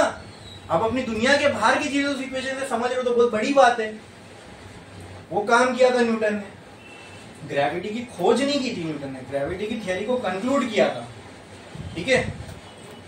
बट यहां पर उसकी जो गलतियां थी आप समझ गए, तो इसीलिए इस थियरी को अच्छा और भी मैं इसके आपको बता रहा हूँ। न्यूटन ने लाइट के कुछ फिनोमिना जैसे रिफ्लेक्शन तो एक्सप्लेन किया, रिफ्रैक्शन भी एक्सप्लेन किया, ठीक है। वेलोसिटी को छोड़ दो, लेकिन रिफ्रैक्शन तो वो एक्सप्लेन कर रहा है ना, बेंडिंग ऑफ लाइट तो एक्सप्लेन हो रही है ना। हाँ, वो वेलोसिटी नहीं दिखती हमको, वेलोसिटी का फील नहीं आता, बेंडिंग का फील आता है दिखने में। अब मैं आपके सामने अगर ग्लास के सामने ग्लास में से लाइट पास, आपको भी दिखेगा लाइट बेंड होती हुई, लेकिन स्पीड आपको फील होगी क्या? तो स्पीड छोड़ दो, लेकिन जो रिफ्रैक्शन है वो तो एक्सप्लेन करा उसने। बट आगे चल के लेट 1800s में कुछ एक्सपेरिमेंट हुए, जिनमें से एक था यंग्स डबल स्लिट एक्सपेरिमेंट, ठीक है। थॉमस यंग्स नाम का साइंटिस्ट था, उसने रॉयल इंस्टीट्यूशन में अपना एक एक्सपेरिमेंट प्रस्तुत किया, जहां पर लाइट जो है वो पार्टिकल जैसे बिहेव ही नहीं कर रही थी। मतलब वहां पे जैसे ये रिफ्लेक्शन है, लाइट और भी कुछ फिनोमिनास करती है। जैसे रिफ्लेक्शन होता हुआ दिख रहा है, रिफ्रैक्शन होता हुआ दिख रहा है, ऐसी इंटरफियरेंस करके एक फिनोमिना जो लाइट करती है, डिफ्रैक्शन करके एक फिनोमिना है जो लाइट करती है, पोलराइजेशन करके एक फिनोमिना है जो लाइट करती है, ठीक है। वही पोलराइजेशन की वजह से आज हम पोलरॉइड ग्लास यूज करते हैं, ठीक है। इसमें सन में हमारी आंखों को स्ट्रेन नहीं होता, आप सन को ऐसा देख भी लोगे ना आंख से तो भी कुछ नहीं होगा, क्योंकि पोलरॉइड ग्लास, हाँ लेकिन पोलरॉइड ग्लास के थ्रू देखोगे तो, ठीक है। तो न्यूटन की थियरी से ये सारी फिनोमिना ऑफ लाइट को एक्सप्लेन नहीं किया जा सक रहा था, नहीं कर पा रहे थे हम लोग। अभी हम तो बहुत आगे ना, अभी 21वीं सदी चल रही है। मैं कब की बात कर रहा हूं? 1800s। ये तो उसने कब दिया था? 1675 में। तो पूरा 1700 का साल, पूरा 1800 वाला साल, पूरा 1900 वाला साल, मतलब समझ रहे हो, 2, 250, 300 साल। तो बीच में ये कहानी चली भी होगी बहुत सालों तक। फिर उसके बाद जब एक्सपेरिमेंट्स हुए, जब हमारे पास उतनी टेक्नोलॉजिकल कैपेबिलिटी आई कि हम इनको वेरीफाई कर सकते हैं या नहीं, तो इंटरफेरेंस वगैरह हम नहीं एक्सप्लेन कर पा रहे थे पार्टिकल मान के, ठीक है। तो वहां से हमने लाइट के दूसरे नेचर को अपनाया। हमने क्या किया? पार्टिकल नेचर को, यानी लाइट कॉर्पस्क्यूलर का मतलब फंडामेंटली पार्टिकल है लाइट, क्या है? और उन पार्टिकल को ही नाम दिया गया था कॉर्पस्क्यूल न्यूटन की तरफ से। मतलब लाइट जो है वो पार्टिकल नहीं है, लाइट जो है पार्टिकल नहीं है। लाइट जो पार्टिकल है ये बात को खारिज कर दिया गया। अच्छा, न्यूटन के वक्त में, मतलब जब न्यूटन जिंदा था उसी के दौर में एक और साइंटिस्ट था हाइगन नाम का। अब न्यूटन ने भी तो अपनी लाइट को लेकर अपनी हाइपोथेसिस रखी थी ना कि मेरे हिसाब से लाइट ये है। तो न्यूटन एक अकेला इंसान था क्या दुनिया में जो लाइट को समझने की कोशिश कर रहा था? नहीं, और भी साइंटिस्ट थे, और भी ब्राइट माइंड्स थे उस वक्त के जो समझ रहे थे। तो उसमें से एक फिजिसिस्ट या साइंटिस्ट थे जिनका नाम था हाइगन। और हाइगन ने एक दूसरा अप्रोच लिया। हाइगन ने लाइट को पार्टिकल माना ही नहीं, कंसीडर ही नहीं किया शुरुआत से। उसके हिसाब से लाइट पार्टिकल है ही नहीं। अकॉर्डिंग टू हाइगन light is a wave, light is a, लेकिन अब तक हम उस पर नहीं पहुंचे light is a electromagnetic wave, क्योंकि हाइगन के हिसाब से लाइट इलेक्ट्रोमैग्नेटिक वेव नहीं थी। आज हम जानते हैं लाइट ईएम वेव है, हाइगन के हिसाब से नहीं थी। लेकिन हाँ, हाइगन भी कहीं तो सही था। वो क्या? कि लाइट वेव है, लाइट वेव है। तो उसी के दौर में थी ये थियरी। मतलब जब थॉमस यंग्स ने ये एक्सपेरिमेंट किया होगा तो उसके लिए तो ये पिछले दोनों थियरी उसके बाद अवेलेबल होगी ना। तो उसने पहले पार्टिकल वाली थियरी सोच के अपने एक्सपेरिमेंट को एक्सप्लेन करने की कोशिश किया, नहीं हुआ। तो फिर उसने देखा होगा कि हाँ, अरे किसी और ने भी लाइट के बारे में कुछ लिखा हुआ है। क्या लिखा है? लाइट जो पार्टिकल है ही नहीं। अरे क्या बात है, लाइट पार्टिकल है नहीं, चलो मैं ये इससे तो हो नहीं पा रहा, छोड़ो इसको, वेव मान लेता हूँ पार्टिकल लाइट को, उससे मैं अपने फिनोमिना को एक्सप्लेन करने की कोशिश करता हूँ होता है क्या नहीं, ठीक है। तो लाइट की इस पार्टिकल थियरी को रिजेक्ट किया गया न्यूटन की, और फिर हमने कौन सी थियरी को माना? लाइट की वेव थियरी को। इसको, और ये वेव थियरी किसने दी थी शुरुआत में? हाइगन ने। इसलिए इस थियरी को कहते हैं Huygens wave theory of light. जैसे ये थी न्यूटन्स कॉर्पस्कुलर थियरी, आगे आप लगा दो ऑफ लाइट, ठीक है। उसी तरह हाइगन ने लाइट को जो माना तो उसकी थियरी को वो नाम दे देंगे, Huygens wave theory of light. बोलो क्लियर है? बोलो क्लियर है? समझ में आया? पक्का? ये पूरा समझा? इसमें किसी को कोई डाउट है? ठीक है, तो इसके नीचे आप ये लिख सकते हो, नीचे एक लाइन छोड़ो, स्टार डालो। लिखो, Newton's corpuscular theory could explain reflection and refraction of light. Newton's corpuscular theory could explain reflection and refraction of light, but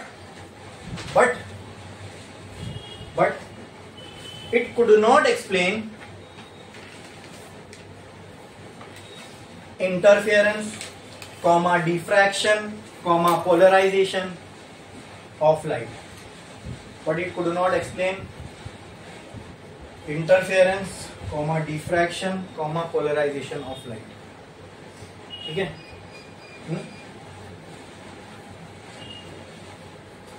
अब मैं वो पॉइंट्स लिखा नहीं रहा हूं यहां पे, ठीक है. अच्छा लिख लो, एक लाइन छोड़ो, लिखो. ऑल्सो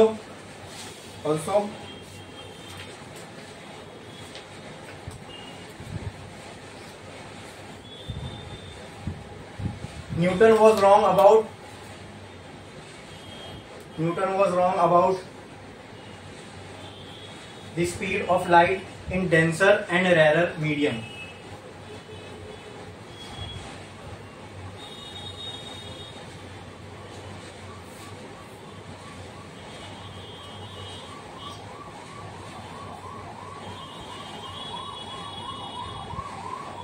और नेक्स्ट लिखो, and hence Newton's corpuscular theory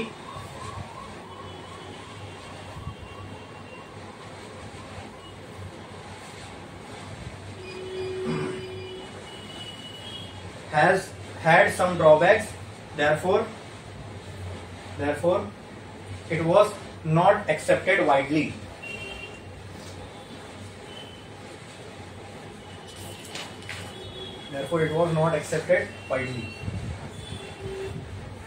बोलो क्लियर है यहां तक. अब हमने न्यूटन कॉर्पस्कुलर थ्योरी को पूरा अच्छे से समझ लिया, मतलब लाइट की कहानी की शुरुआत यहां से हुई, ठीक है, हमारे लिए.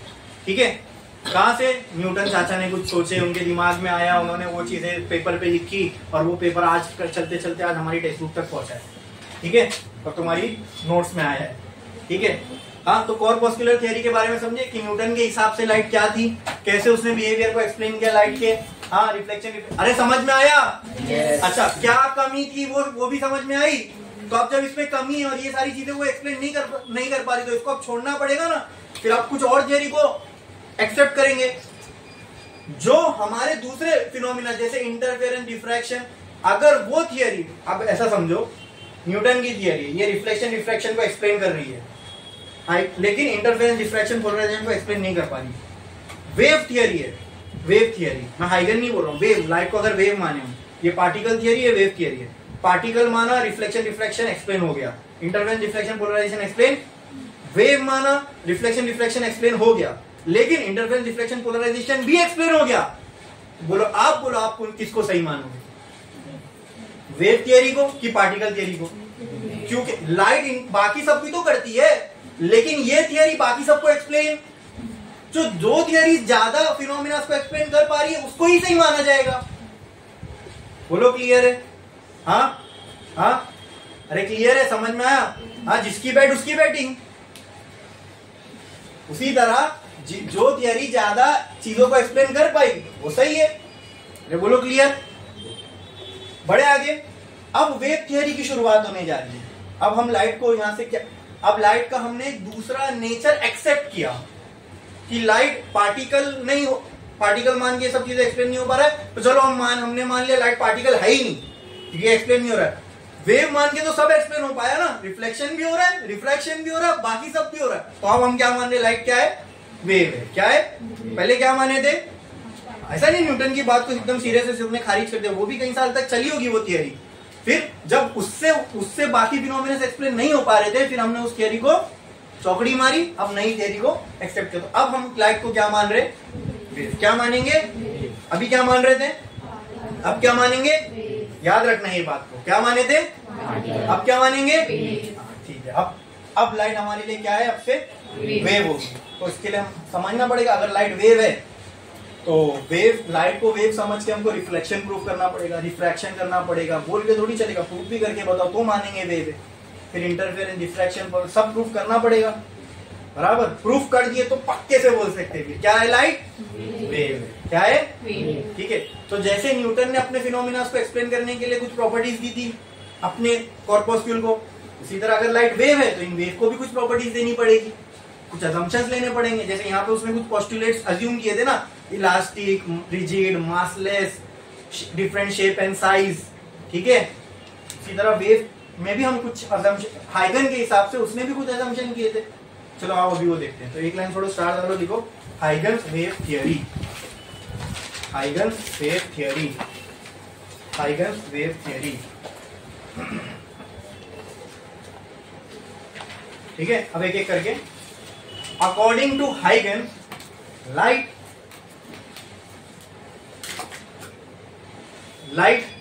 was a mechanical wave. Light was a mechanical wave.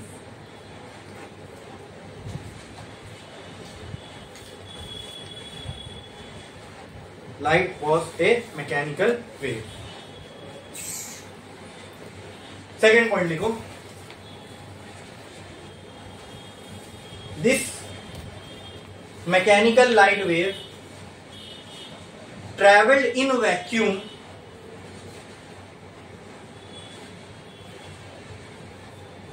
traveled in vacuum of space, ऐसा लिखो। This mechanical light wave traveled in vacuum of space through a medium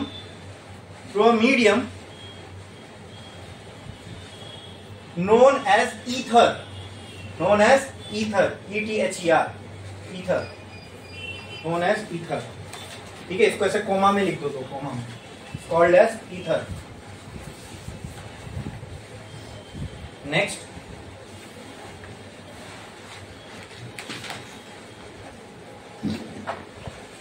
the ether medium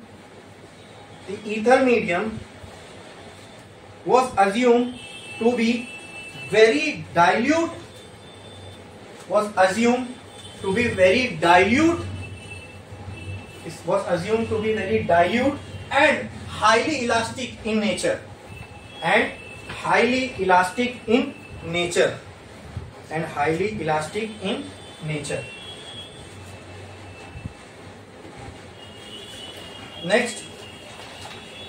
Next, according to Huygens, light was a transverse wave.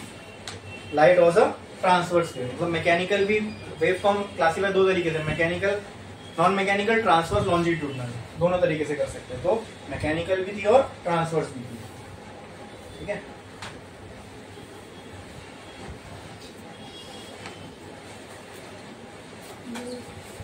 बोलो clear है? इतना लिखे, यहां तक किसी का कुछ छूटा, कुछ रिपीट करूं, समझ में आया? ठीक है। अब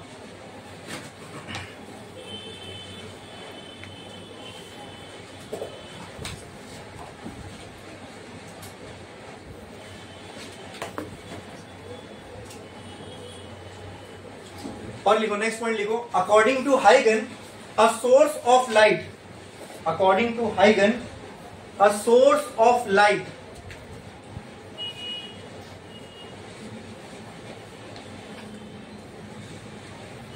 emits wave fronts,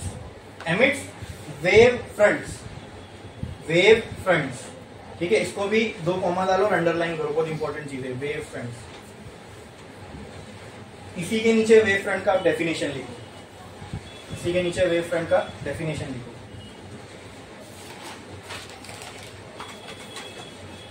the wave fronts,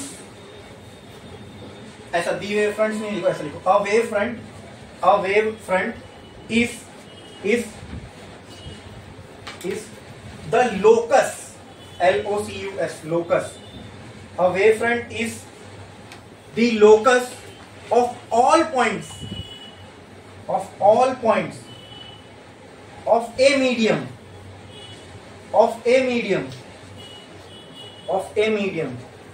which are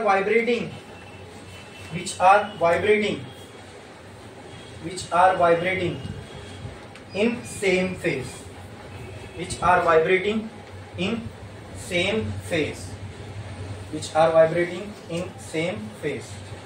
ठीक है, नेक्स्ट पॉइंट लिखो, next point, the direction of propagation of wave, the direction of propagation of wave is always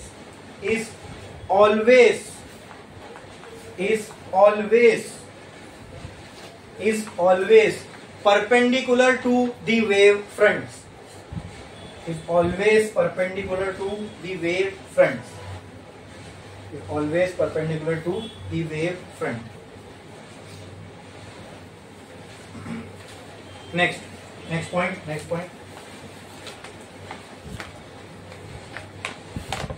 Every point on a wave front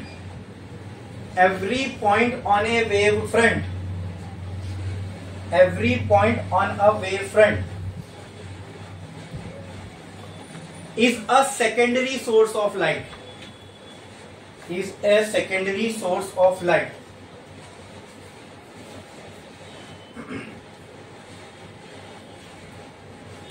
and has its own wavefront,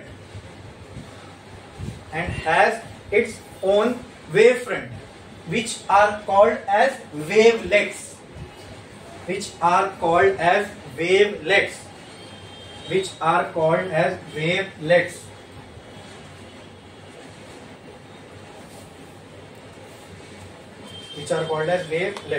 Next, the common tangent to these wavelets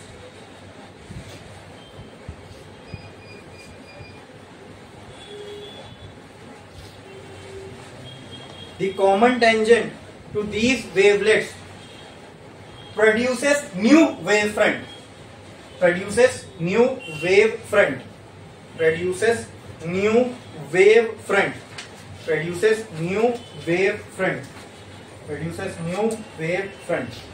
ठीक है. Next point. According to Huygens, light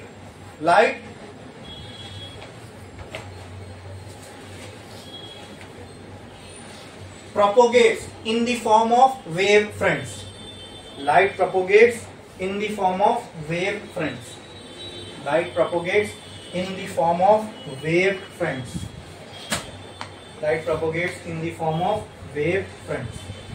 ठीक है आपने. चलो, तो ये theory को पकड़ी ना. अब कौन सी थियरी देखने वाले हैं? Wave theory. कौन सी? Wave theory. वो आपने लिखा था न्यूटन एक्सप्लेन रिफ्लेक्शन और Newton corpuscular theory could not explain reflection, could explain reflection but could not explain. जहां से भी आपने वो पॉइंट लिखे हो ना, उसके एक लाइन ऊपर उसके लिए एक हेडिंग डाल दो छोटी सी, तो क्लियर अच्छा रहेगा. ड्रॉबैक्स या फिर आप बोल सकते हो limitations of Newton corpuscular theory, limitations of Newton corpuscular theory, limitations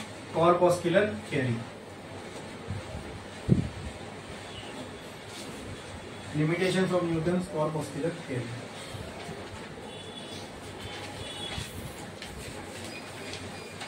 limitation या ड्रॉबैक भी आप बोल सकते हो, ठीक है. अच्छा, अब इस पर आते हैं. पढ़ो आप फर्स्ट पॉइंट, क्या लिखा हमने?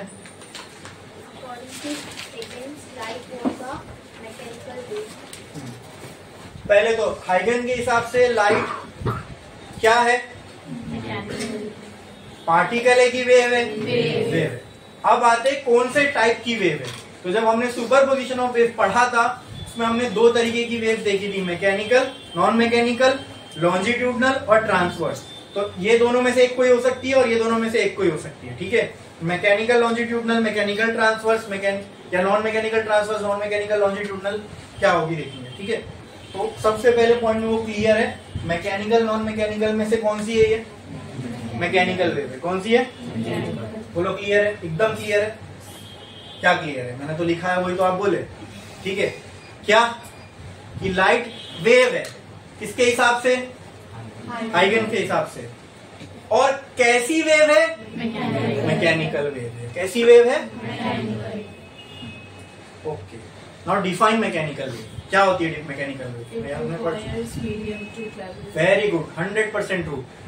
The wave which requires medium to travel. Okay, ठीक है। मान लिया लाइट एक ऐसी वेव है, वेव है, और कैसी है, मैकेनिकल वेव। मैकेनिकल वेव को मीडियम चाहिए कहीं भी ट्रेवल करने के लिए।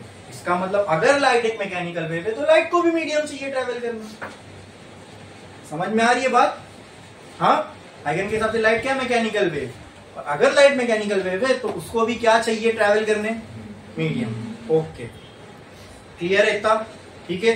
बट मैं आपसे अगर ये सवाल पूछूं कि सन से अर्थ पर लाइट आ रही है, ठीक है, बट सन और अर्थ के एटमॉस्फेयर के बाद तो कोई मीडियम है ही नहीं। Now explain, if light is a mechanical wave, how does light comes from sun to earth? Explain करो। आपसे नहीं मैं पूछ रहा हूं, हाइगन से किसी ने यही पूछा होगा। बताओ, उसने जब अपनी थियरी रखी तो फिर उसको भी तो लोग, उस पर भी तो लोग सवाल उठाएंगे ना। अगर उसने कहा कि वेव है, ठीक है, यहाँ तुम सही, उसने क्या कहा, मैकेनिकल वेव है। ओके, मैकेनिकल वेव है तो प्रूव योर पॉइंट। अगर तुम बोल रहे हो कि मैकेनिकल वेव है तो मैकेनिकल वेव को तो मीडियम चाहिए ट्रेवल करने। हाँ, लेकिन सन और अर्थ के बीच में तो मीडियम है ही नहीं। फिर भी सन से अर्थ पे तो लाइट आ रही है, ठीक है। तो या तो ये एक्सप्लेन करो कैसे आ रही है, या तो मान लो लाइट वेव नहीं है। यही दो पॉसिबिलिटी हो सकती है ना। या तो वो एक्सप्लेन कर सकता है, या नहीं कर पाया तो क्या, फिर नहीं एक्सप्लेन कर पाया तो फिर वो वेव नेचर को भी छोड़ना पड़ेगा ना, क्योंकि उससे एक्सप्लेन, जो रियलिटी है वो एक्सप्लेन नहीं हो पा रही है। फिजिक्स क्या है, रियलिटी को एक्सप्लेन करो, ठीक है, वो एक्सप्लेन हो पा रही है नहीं। तो किया उसने, हाइगन ने, वो नेक्स्ट पॉइंट में आएगा अभी, ठीक है। पढ़ो आप, नेक्स्ट पॉइंट क्या था? हाँ, These mechanical light waves travel in the vacuum of space through a medium known as a ether. तो हाइगन ने अपनी थियरी को सही बताने के लिए स्पेस में ही मीडियम बना लिया। उसने कहा, किसने देखा थोड़ी है, अरे जैसे उसने नहीं देखा वैसे किसी ने भी नहीं देखा। वेरीफाई कौन कर सकता है? जब भाई उस चीज को कोई वेरीफाई नहीं कर सकता तो गलत कैसे कोई बोलेगा? कोई स्पेस में जाके देख चेक थोड़ी ना कर पाएगा वहां मीडियम है या नहीं है। तो जो चीज कोई वेरीफाई नहीं कर सकता उसमें तुम गलत है कैसे बोल सकते हो? और भाई ने दे भी तो दिया वो दूची वाली ना, कहां पे, स्पेस में। कहां पे, स्पेस में। स्पेस में बोले सन और अर्थ के बीच में मीडियम है। उस मीडियम को उसने नाम भी दिया, उस मीडियम को उसने प्रॉपर्टीज भी दी। सुनो, क्यों प्रॉपर्टीज दी वो भी समझो। देखो, सन से अर्थ पे लाइट आ रही है, और हाइगन के हिसाब से वो लाइट क्या है, कैसी, उसको क्या चाहिए, मीडियम तो दे दिया, मीडियम आ गया, ईथर, मीडियम मिल गया। अब उसका पॉइंट वैलिड लग रहा है। हाँ भाई, अब मीडियम भी है, मैकेनिकल वेव को मीडियम चाहिए, मीडियम आ गया ईथर नाम का, तो उस मीडियम के थ्रू ट्रेवल करिए। लेकिन अगर आपने मेरा पॉइंट पढ़े होगे तो उस पॉइंट में, उस लाइन में ही कॉन्ट्राडिक्शन है। वैक्यूम ऑफ स्पेस में मीडियम है, वैक्यूम ऑफ समथिंग में मीडियम है।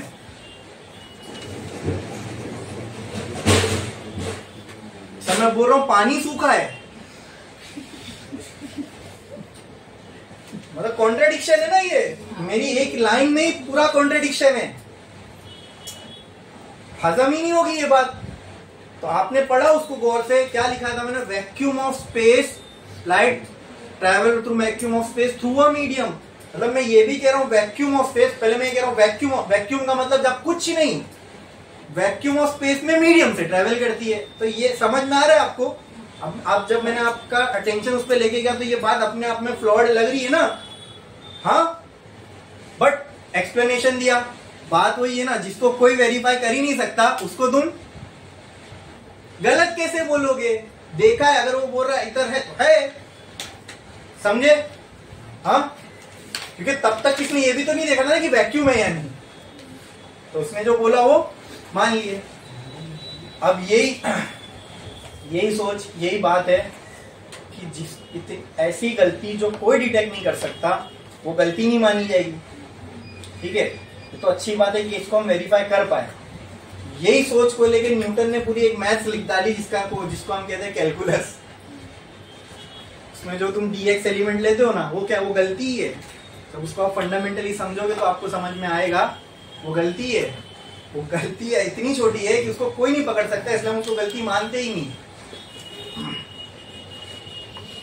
ठीक है, चलो खैर आपने पता नहीं पढ़े क्या नहीं 11th में कैलकुलस, लेकिन अगर आप मेरे से कैलकुलस पढ़ते ना तो मजा आ जाती आपको। तो आपको इंटीग्रेशन से आप खेलते।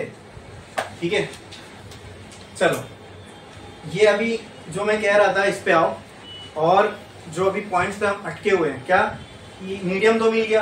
तो अब पहले पॉइंट को जस्टिफाई करने के लिए हमारा सेकंड पॉइंट अब क्लियर है कि मैकेनिकल वेव लाइट है, तो सन से अर्थ पे लाइट आ रही है, और लाइट कहाँ से आ रही है, मीडियम है वहां पे। ठीक है, तो मैकेनिकल वेव की जो क्राइटेरिया वो सेटिस्फाई हो गई कि मीडियम चाहिए, मीडियम है।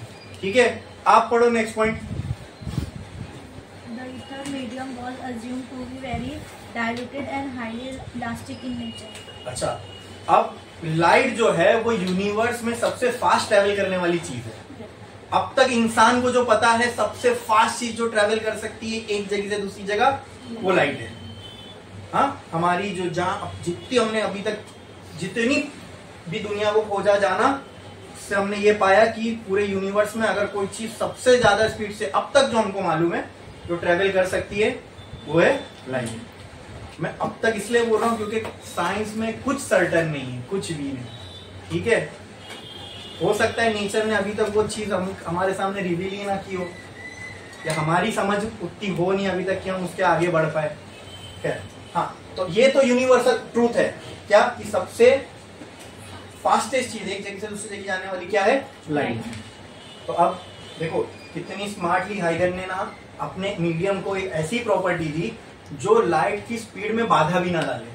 अब देखो, अगर वही बात है लाइट, अच्छा लाइट सबसे ज्यादा स्पीड वैक्यूम में ट्रेवल करती है, और सन और अर्थ के बीच में तो वैक्यूम होगा, ये हमने अज्यूम किया था। लेकिन अगर मीडियम है तो स्पीड उतनी नहीं होनी चाहिए। आपको मेरी बात समझ में आ रही है कि अगर मान लो लाइट की स्पीड 3 लाख मीटर पर सेकेंड है, ठीक है, वो वैक्यूम में स्पीड ऑफ लाइट। लेकिन अगर मैं वो लाइट को अगर मीडियम से ट्रेवल करूं तो लाइट की स्पीड कम हो जाएगी ना। हमने देखा है ना भाई कि मीडियम के चेंज होने से लाइट की स्पीड में चेंज आता है। क्लियर है? तो अगर हाइगन की ये बात को माना जाए कि लाइट मीडियम में से ट्रेवल करती है, क्योंकि उसको तो अपनी थियरी से ही साबित करनी थी, तो उसने मीडियम दे दिया। तो अगर हाइगन की ये बात को माना जाए कि लाइट मीडियम में से ट्रेवल कर रही है, तो फिर लाइट की स्पीड कम होनी चाहिए।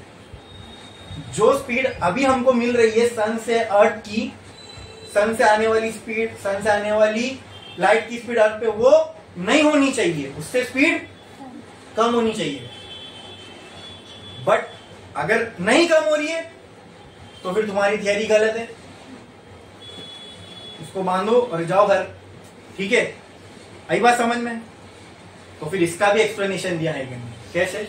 उसने प्रॉपर्टी दे दी मीडियम को। क्या क्या प्रॉपर्टी दी कि ईथर जो मीडियम है वो बहुत ही डाइल्यूट है। डाइल्यूट मतलब बहुत पतला, मतलब वो इफेक्ट ही नहीं करेगा उस लाइट को, और बहुत ही इलास्टिक है, बहुत ही ज्यादा इलास्टिक। मतलब लाइट के पास, मतलब लाइट को उसकी स्पीड से ट्रेवल करने के लिए ये मीडियम कोई बाधा ही नहीं डालेगा। तो ऐसा एक यूनिक प्रॉपर्टी दे दी उसने मीडियम को। आई बात समझ में? और ये सब खट्टी मीठी गोली थी, उसको अपनी थियरी को साबित करना था, इसलिए वो वही बात है ना, देखा कौन? कोई नहीं, किसको मालूम ईथर कैसा दिखता है, क्या है। तो अपनी थियरी को एक्सप्लेन करने के लिए हाइगन ने और 2-3 बात बता दी। वो क्या, ईथर है, और ईथर को प्रॉपर्टी दी। क्यों दी? क्योंकि स्पीड ऑफ लाइट को जस्टिफाई करना था। अब लाइट जितनी स्पीड से वैक्यूम में ट्रेवल करेगी उतनी स्पीड से कोई भी मीडियम में नहीं कर सकती ना भाई। अब मैं जितनी स्पीड से एयर में करूंगा तो एयर, उसके अलावा पानी या कोई भी और मीडियम लेके आ जाओ, उतनी स्पीड से करूंगा क्या? उससे स्लो ही करूंगा। हाँ, सबसे ज्यादा स्पीड से कोई चीज किसमें ट्रेवल कर सकती है? वैक्यूम में। अरे वहां कुछ भी नहीं है। बाकी तुम कोई भी मीडियम लेके आ जाओ, वहां पर स्पीड कम ही होगी वैक्यूम के मुकाबले। तो जो speed of light in vacuum है, तो अगर हाइगन ये कह रहा है कि वहां पे अगर ईथर है, मीडियम है, तो स्पीड ऑफ लाइट फिर कम होना चाहिए, पर स्पीड ऑफ लाइट भी हमें वही मिल रही है। तो फिर तो वो जस्टिफाई करने के लिए हाइगन ने कहा कि ये जो मीडियम है ना, ये मीडियम बहुत डाइल्यूट है, बहुत ज्यादा इलास्टिक है। इससे क्या हुआ, इससे जो स्पीड ऑफ लाइट हम सोच रहे थे कम होगी, वो नहीं होगी। क्यों? क्योंकि इधर खुद ऐसा मीडियम है, वो इतना डाइल्यूट है, वो कुछ इफेक्ट ही नहीं करेगा स्पीड ऑफ लाइट को, इसलिए लाइट की स्पीड कम नहीं हो रही। अरे बोलो ये क्लियर है? ये चीज समझ में आई? समझ में आ रहा है कि नहीं आ रहा है? हाँ, पक्का पक्का। आप पढ़ो नेक्स्ट पॉइंट, क्या था? अकॉर्डिंग टू हाइगन लाइट वेव और ट्रांसफर वेव। तो हाइगन के हिसाब से लाइट एक मैकेनिकल वेव तो है, और मैकेनिकल के साथ ही साथ कैसी वेव है? ट्रांसवर्स। ट्रांसफर नहीं, ट्रांसवर्स। ट्रांसवर्स मैंने बताया था ऐसी वेव जो डायरेक्शन ऑफ प्रोपोगेशन के परपेंडिकुलर समझते हो ना? यहाँ एक पार्टिकल है, वो ऐसे ऐसे ऐसे ऐसे वाइब्रेट हो रहा है। कैसे कैसे? ऐसे ऐसे ऐसे ऐसे। वेव कैसे कैसे आगे बढ़ रही है? ऐसे ऐसे। तो ये दो direction of propagation of wave और पार्टिकल का जो वाइब्रेशन हो रहा है, ये दोनों क्या एक दूसरे से, तो ऐसी वेव को हम क्या कहते हैं? Where the vibration of particle या oscillation of particle is perpendicular to direction of propagation of wave, then those waves are called as transverse. ठीक है, तो ये कहा, ठीक है, इसके हिसाब से था। ठीक है, बोलो क्लियर है? हाँ हाँ, आप पढ़ो नेक्स्ट पॉइंट, क्या था? According to Huygens, the source of light emit wavefront. हाइगन के हिसाब से कहीं पे अगर एक सोर्स ऑफ लाइट है तो वो एमिट करेगा वेव फ्रंट। क्या एमिट करेगा? क्या एमिट करेगा? ठीक है, ये बहुत अलग चीज है। ठीक है, यहां तक आपको सब चीज समझ में आई। अब यहां से हाइगन की थ्योरी की और मेन बात चालू होने वाली है कि अकॉर्डिंग टू हाइगन लाइट वेव तो है, अब वो प्रोपोगेट कैसे होती है? अब तक हमने लाइट को वेव मान के उसकी कुछ प्रॉपर्टीज डिफाइन की। लाइट वेव है तो कैसी वेव है? मैकेनिकल। कैसी वेव है? ट्रांसवर्स। कैसे ट्रेवल करती है? ईथर वाले मीडियम में। तो लाइट को ट्रेवल करने के लिए जो जो चीजें एक क्या बोलते हैं ढांचा तैयार करके रखना था, वो तो हमने कर दिए। अब लाइट एक्चुअली में कैसे प्रोपोगेट होती है वो हमें देखना है। ठीक है, तो वो इस पॉइंट से स्टार्ट हो रहा है। उसके लिए हमको हाइगन ने जो वेव फ्रंट का कॉन्सेप्ट दिया है वो समझना पड़ेगा। ठीक है, और वो मैं बताऊंगा एक ब्रेक के बाद। ठीक है।